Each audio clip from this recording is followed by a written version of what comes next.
Yes, ladies and gentlemen, this next guy, I really like him. He's like the quirky little brother that you don't mind punching the shit out for his lunch money. He's a wonderful kid. I love him. I'm sorry to call you a kid, but Charnstar Anderson, ladies and gentlemen, go nuts! Dear Diary, hello and welcome to another vlog that I wasn't expecting to do. This one came out of nowhere. I'm liking this. You know, I was expecting to go up to Raw with absolutely no preparation. But I've had a good 2-3 gigs before going up on Raw, so I'm doing surprisingly well. I wasn't expecting any of this, especially from Brisbane. But yeah, just got back from a gig at the Gold Coast, Dog and Parrot. Oh, love the Gold Coast. Except the goth chick, she had to change.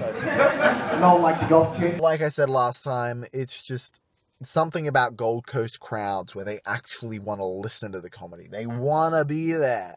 And it shows. And the reactions, they're like, yes, I want to be here. So every time you try and do something simple, he'll fuck you up. Rather than at most Brisbane pubs when they're like, oh, I'm trying to drink, shut the fuck up, person on stage. Yeah, so obviously I am very satisfied with the gig tonight. At least I do. I don't know what you guys do, you fucking weirdos. Because I've got Raw coming up, once again, doing the same 5 minutes. It's doing my head in. But, you know, that's the sort of preparation I should be getting used to if I want to hone material. Fuck, well that's iron.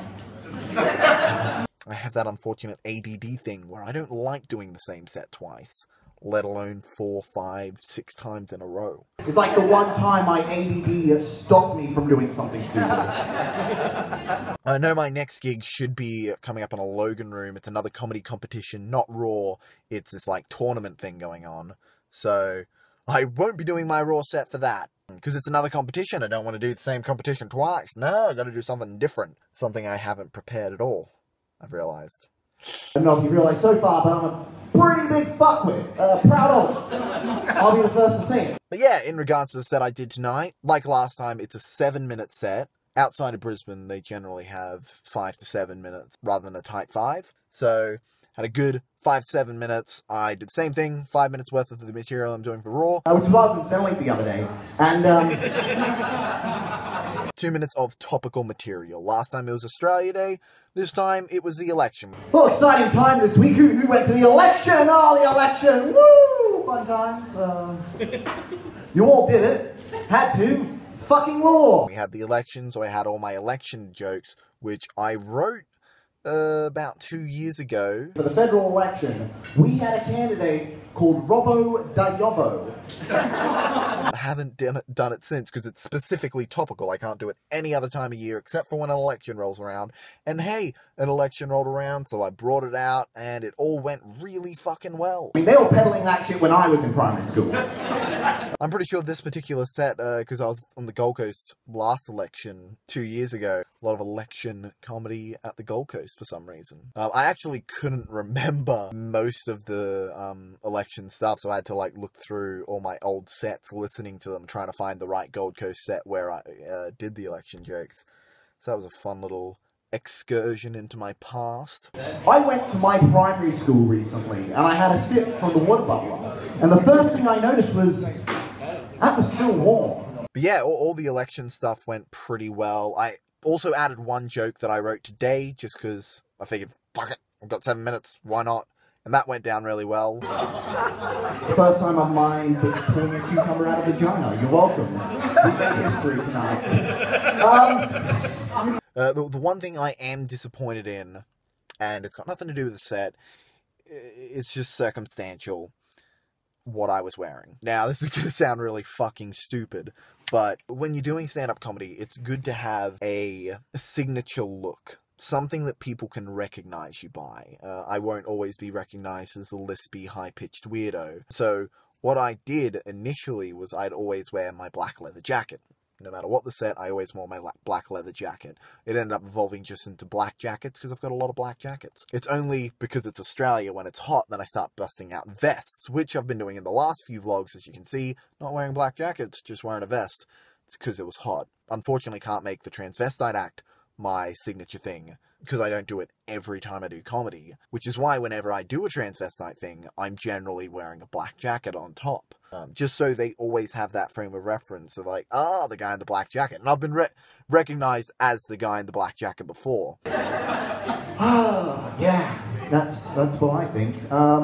And I was told early on that it's good to have that signature thing that you're always wearing. There's one comedian, I'm not going to say a name, but she always wears a Beatles t-shirt.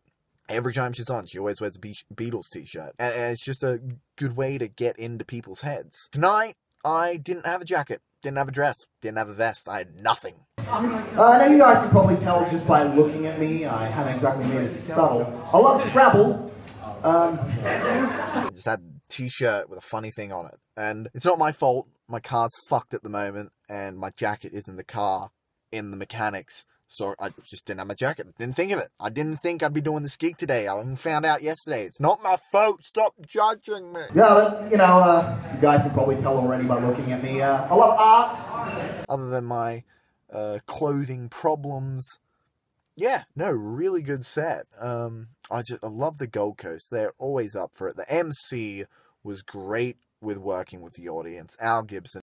It's true, Clive Palmer's dick doesn't work anymore because Jackie Lambie is out of a fucking job.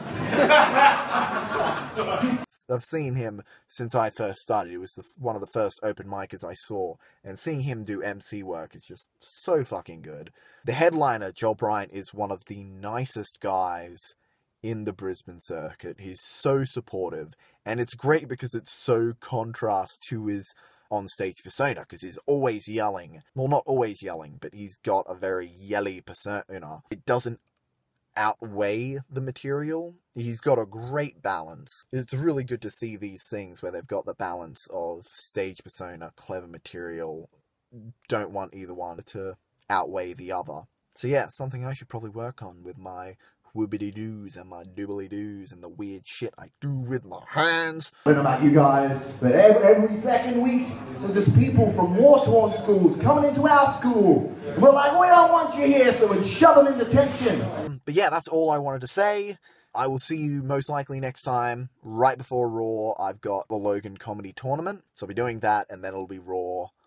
They'll kind of be back-to-back. I'll space out the uploads a little bit, though. So that's all from me.